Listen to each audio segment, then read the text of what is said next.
Okay guys, I'm here today with Kendall Reusing, huge honor for me, and Emma, huge honor for me. They're both sisters, as you guys can see. And guys, Kendall is one of the best girls nowadays in Jiu-Jitsu. She's pretty much winning everything.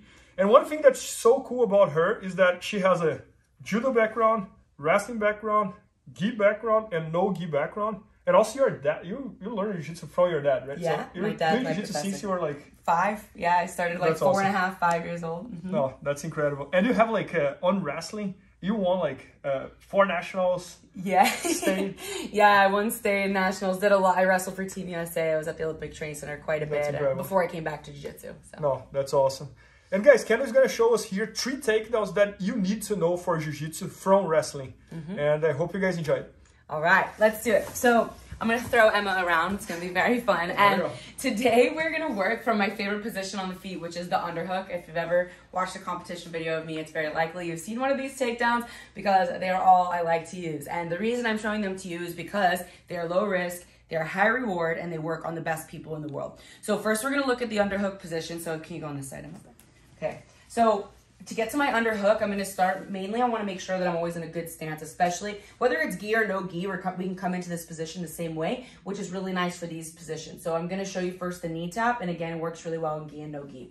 So again, low risk, high reward. I don't have to shoot to my knees. I don't have to do anything crazy. I don't need a suplex her. Very, very simple. So the very first thing I'm going to do is I'm in a good stance. I'm going to come into my underhook. So my right hand is going to hit the back of the head, not a collar tie. It's right at the top of the head. And then my left arm is going to shoot for my underhook. So I'm going to come in, hit the head, step in with my left leg, left arm comes up, and I'm reaching for this far trap. Okay, if I'm here, it's a lot easier for her to whizzer me down. So I want to reach for this far trap. Okay, my head is going to go inside on the ear. So my forehead is right in on her ear.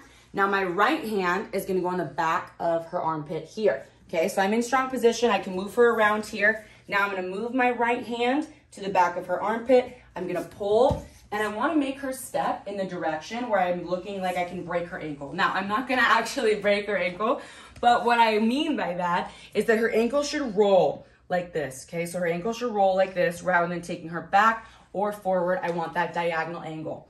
So once I'm in this diagonal angle, there are 3 things I'm going to do at the same time. 1 is going to be to throw my arm this way. 2 is going to be to catch the knee on the outside here, just so that she cannot step. I don't need to pull a lot, I just need to catch it.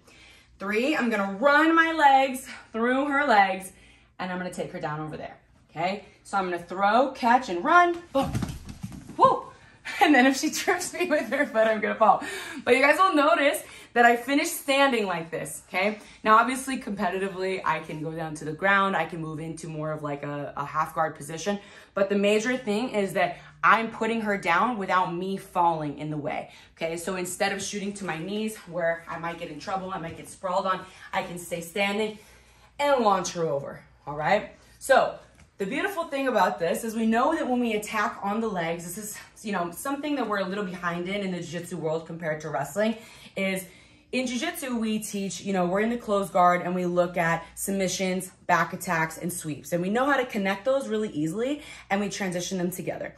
In wrestling, we know how to do that on the feet too, because we're always attacking the head, the back, and the legs, and we're using those together. So you can think of your underhook as like spider guard or closed guard. It's like a position rather than just mix it all together. It's like a position we go from, same as like a 2-on-1. Right? Or a wrist tie. Instead of mixing them all together, we have a home base now that's the underhook, where we can attack the head, back, the legs, and we move those together, which is good news because it means that you don't need to know 5, 6, 7, 8, 9, 10 takedowns. You really only need to know 3 to be successful on the feet. So here's what happens if she defends this, which is going to lead to attacking the head.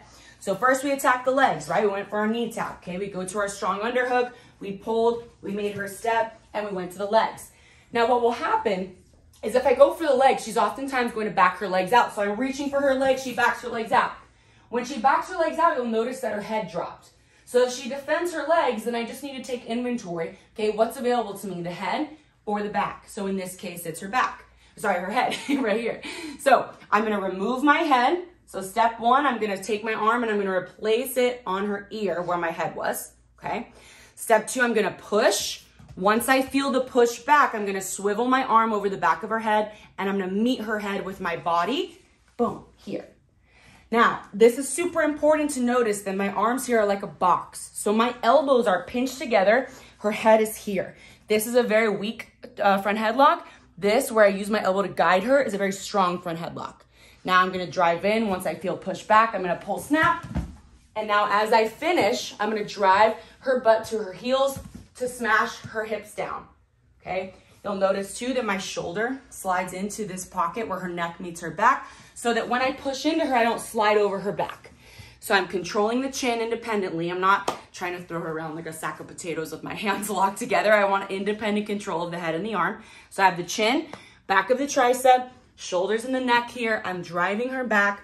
My foot here is like a kickstand on the outside, and now I'm really mobile, okay?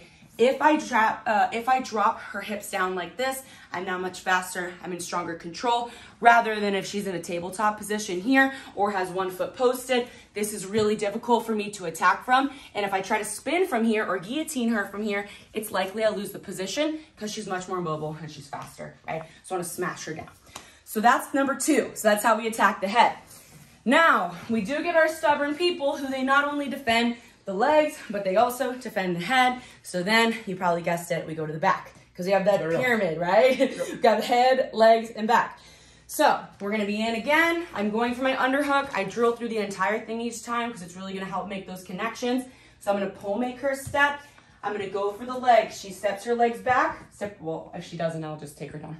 But she steps her legs back. Push the head. Now, when I'm here, my partner's almost always going to posture up if she's defending her head because she doesn't want me to reach around. Now, what I don't want to do is get overextended and keep trying to reach for that front headlock. So now I just need to take inventory again. She defended the legs, she defended the head, and now what's available to me? So in this case, when she postures up like this, it's either her legs, so you go for a snatch single, right? Or it's her back. So we're going to attack the back so you can complete this pyramid. So when I attack the back, I'm going to step 1, bring my arm up and over like a rainbow. Step 2, my arm's going to catch the waist. Boom. In step 3, I'm going to circle all the way behind here. The reason it's so easy to shuck her arm by in this position is because when she's bent over at my level, she has a very strong position with her elbow and her shoulder. I can't shuck her like this. But when I was going for the head and she postured up and defended, this is weak. So now I can shuck, catch, and circle behind. So to finish, I have my foot matched with her foot. I have the knee matched with her knee. I'm going to pinch this in. I'm going to tilt her shoulder down instead of trying to pick her up and slam her around because I don't need to do that, okay? Pinch her knee in, bring her shoulder down to the floor. She's going to go to a turtle position, and you'll notice that my knee is going to match up with her. My other foot's posted as a kickstand, and then my shoulders and my rib cage are going to drape over her hips to smash her hips down, same way we did with the front headlock. And then we can go to work here trying to attack the back, or of course, going back to the front headlock if we want. So again, when we're looking at these positions, we look at takedowns in a more sophisticated way. Yep. So we have head, back, legs. So you can use that formula, whether it's an underhook or 2-on-1 or Russian tie, distance shots, but it's a lot easier to attack takedowns this way instead of just saying something like, okay, go wrestle. Because then you're like, well, how? Like, or you're shooting to your face and you're getting sprawled and you're getting smashed. You don't really know what to do. So that's one of the really fun things that we go over in my takedown instructional, Mastering No-Gi Takedowns, is we talk about how we systematically attack things in a way that we don't need to know 9, 10, 11, 12 things from the underhook. I just need 3. It's funny because you're already asking me all the questions that I had. Perfect. Well, do you have any more? No, because some things here that I would ask is like, I love how you create a system between like 1, 2, 3. Do you always use the same order? Or sometimes you start trying to go to the back and then it goes to the head and then it goes to the... It's, how do you... Yeah, that's a great question. So exactly what you said second. So we learned this like step 1, 2, 3, but it can be 1, 3, 2, 1, 2, 3. Like it can move around because then, and when you add things in like that snatch single or, you know, foot sweeps or different things, the main thing is taking an inventory the same way we're really good at doing on the ground with jiu-jitsu. It's like, well, what's available to me? What am I attacking? Okay, if I'm attacking the head, is it the back or the legs that's open? If I'm attacking the legs, then is it the back or the head? Or both. And then it becomes second nature when you spend more time and more hours there trying out the position, and you'll start to learn what's available. No, and I love the fact that you have 3 options instead of like 100 options. Yeah. Because it reminds me the Bruce Lee quote that you don't need 1,000 moves, you need one move that you have done 1,000 times. Exactly. And exactly. I also noticed that that relates with me because it seems like you have a very conservative style. Like, you like the low risk type of things. Low risk, high reward. Yeah, and that was, when I was competing, that was exactly my way of thinking. Like, I would rather do something that if I miss it, I have nothing to lose. Than the things that if I miss it, it's a big deal, you know. Like, exactly, yeah, and it's nice for all people. Like, it's good if you are a bigger, stronger guy going with other big, strong guys where you're going to get smashed if you make a mistake. Or for our ladies who are training in the school and they're training, you know, with guys who have a lot of strength advantage, or just our smaller stature guys, like, nobody wants to unnecessarily be in bad positions. And I think that's why wrestling is scary for many people, because they're like, man, I'm going to get guillotined, I'm going to get smashed, I'm going to hurt myself. But it doesn't have to be that way. So we can attack people in ways that are not putting us at too much risk, and that's what we're looking for. Yeah, no, that's awesome. And guys, Kendall has shot an instruction that's 10 hours of content all about takedowns for no gi. I think this might be the longest takedown instruction. I think so. I think so. And it's also nice because most of it goes over to the gi as well. I mean, maybe we'll film something later with like more judo grips and everything. But the no gi stuff, like, people ask me like, oh, what do you do in the gi? I'm like, oh, it's the same actually. Like, I do the same positions. It's just we adjust the grips a little. Yeah, no, that's an easy transition for judo, wrestling, and no gi jiu-jitsu. So, guys, this is awesome, and make sure to check this instruction that Kendall has all about takedowns. It's very long, it's very complete, and it's at IBJJFanatics.com. And thanks so much, Kendall. Thanks so much. Thank you. Please help me out to grow my YouTube channel. Just click subscribe, and to watch more videos, just click under see more videos. I hope you enjoyed.